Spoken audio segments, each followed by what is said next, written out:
Muito bom dia, estamos de volta nesta quinta-feira, dia 18 de abril de 2024. Sejam todos bem-vindos, meus queridos amigos. E por falar em queridos amigos, quero agradecer imensamente de coração aqueles queridos amigos que ontem me enviaram alguns pixes, porque eu realmente confesso, chorei um pouquinho as pitangas, afinal o YouTube colocou a monetização do canal lá embaixo, lá bem no subsolo quase, e aí fica complicado, a gente precisa de um apoio dos amigos para continuar aqui na plataforma por mais algum tempinho. E os amigos então se comoveram com o meu pedido e me ajudaram um pouquinho. Muito obrigado, Deus os abençoe imensamente e o Pix funciona. E a chave Pix é o meu e-mail, belei.alexandre@gmail.com. Bem, meus amigos, meus queridos amigos, o Brasil, que praticamente não frequenta o noticiário internacional, é muito raro que a mídia internacional dê algum destaque às coisas que acontecem no Brasil, desta vez se superou. Hoje, quinta-feira, somos notícia lá fora, ou melhor, notícias. Duas notícias sobre o Brasil estão rodando aí pela mídia internacional. Nenhuma delas é, digamos assim, nossa, que legal, que orgulho que eu tenho. Não, antes, muito pelo contrário. Bem, vamos à principal dela. A principal dela foi publicada no Diário, na página oficial do Comitê Judiciário da Câmara dos Estados Unidos da América. Eu estou aqui no site do Comitê Judiciário da Câmara, que divulgou uma nota cujo título é o seguinte, prestem atenção: Censura forçada do governo brasileiro no X revela um novo relatório. E aí o texto, com a data de ontem, 17, diz o seguinte: hoje, o Comitê Judiciário da Câmara divulgou um relatório provisório da equipe intitulado O Ataque à Liberdade de Expressão no Exterior e o Silêncio do Governo Biden. O caso Brasil. O relatório expõe a campanha de censura do Brasil e apresenta um estudo de caso surpreendente de como o governo pode justificar a censura em nome do finto chamado discurso de ódio e da subversão da ordem. O relatório do comitê inclui vários documentos, muitos documentos, e depois, nesta página inicial, há um link para acessar todos esses documentos, entre eles 2 vias de cada um dos 28 despachos em tradução para português e inglês expedidos pelo ministro Alexandre de Moraes à X-Corp. Outros 23 despachos do ministro, para os quais a X-Corp não possui tradução para o inglês, e 37 despachos do Tribunal Superior Eleitoral do Brasil. Ou seja, é uma montanha de despachos. Está tudo aqui. O governo brasileiro está atualmente tentando forçar o X e outras empresas de mídia social a censurar mais de 300 contas, incluindo as de Jair Bolsonaro, Marcos Doval, Paulo Figueiredo Filho, jornalista brasileiro. Mas existe aí, como diz o próprio site, mais de 300 contas. Então, é conta para todos os gostos.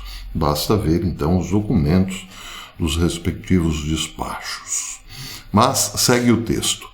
A censura dirigida pelo governo não é um problema isolado apenas dos governos autoritários em terras distantes.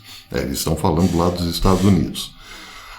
Ou melhor, estão falando dos Estados Unidos em relação a países autoritários distantes. Não, esse é um problema deles também, como diz o site. Está acontecendo aqui, nos Estados Unidos. As conclusões do comitê e do subcomitê selecionados sobre o armamento do governo federal em relação aos ataques do governo Biden à liberdade de expressão revelam como o governo Biden, assim como o Brasil, tem procurado silenciar os seus críticos.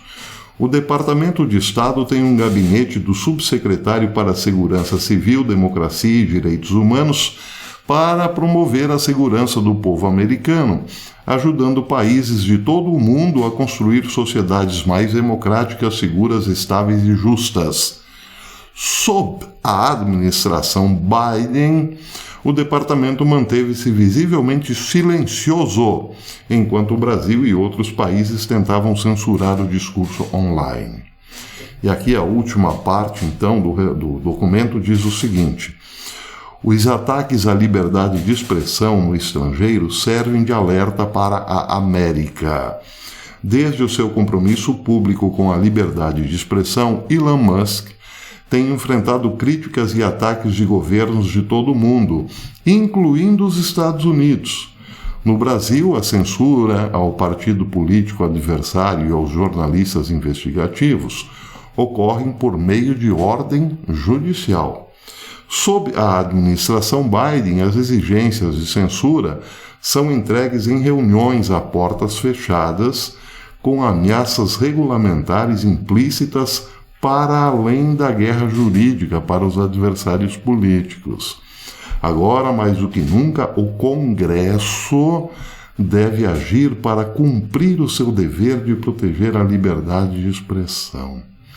Interessante que todo documento faz essa associação, essa ligação, ou essa analogia do que acontece aqui ou em outros países também autoritários com os Estados Unidos.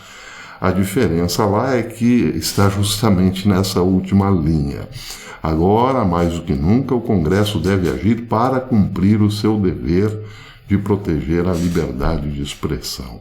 Ou seja, o Congresso está se debruçando sobre a questão.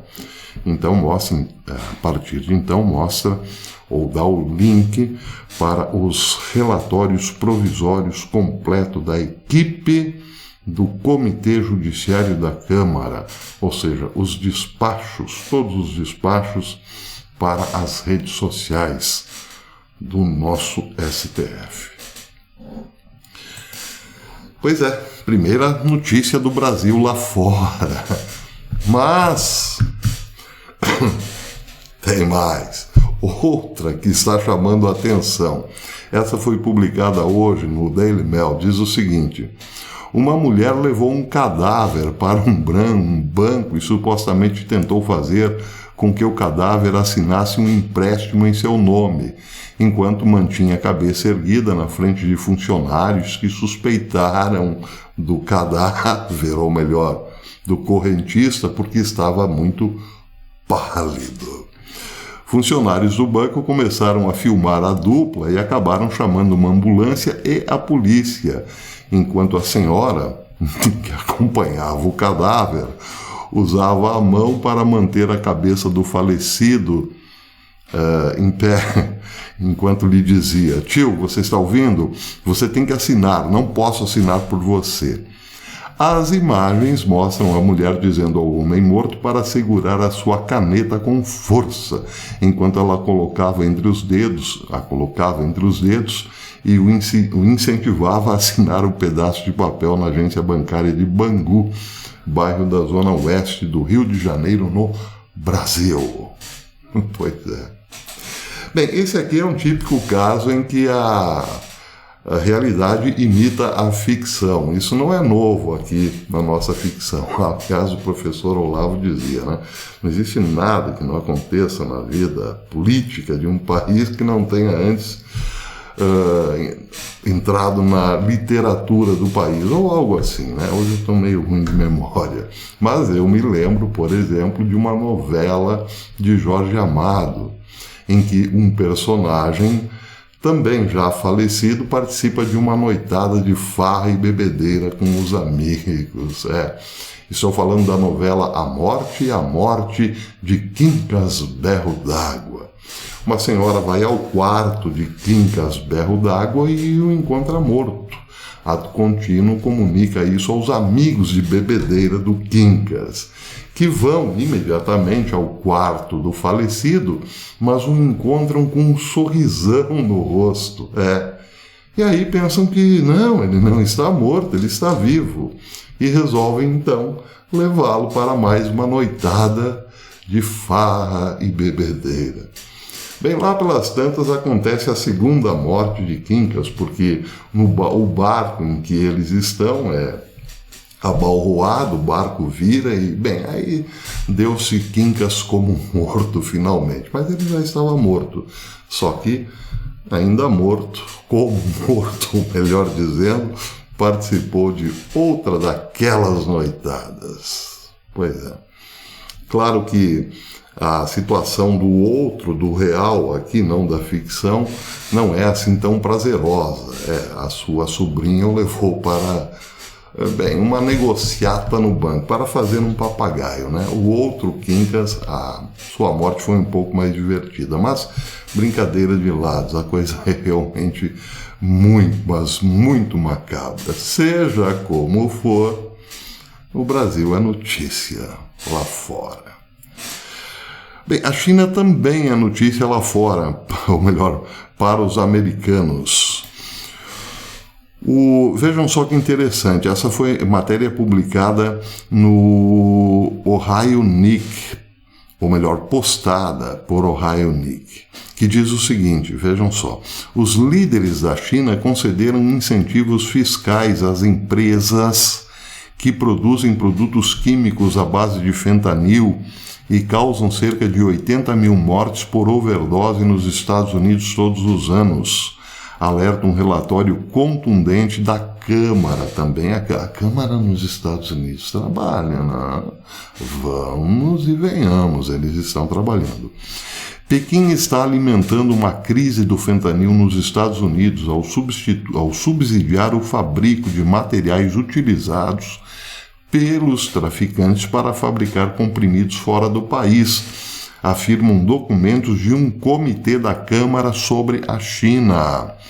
Os investigadores acederam a um website do governo chinês, que revelou descontos fiscais para a produção de precursores específicos de fentanilo e outros produtos sintéticos, desde que essas empresas os vendessem fora da China, claro. Ou seja, a Câmara dos Estados Unidos está descobrindo, finalmente agora, meio atrasado, mas está descobrindo que a China tem usado o fentanil como arma.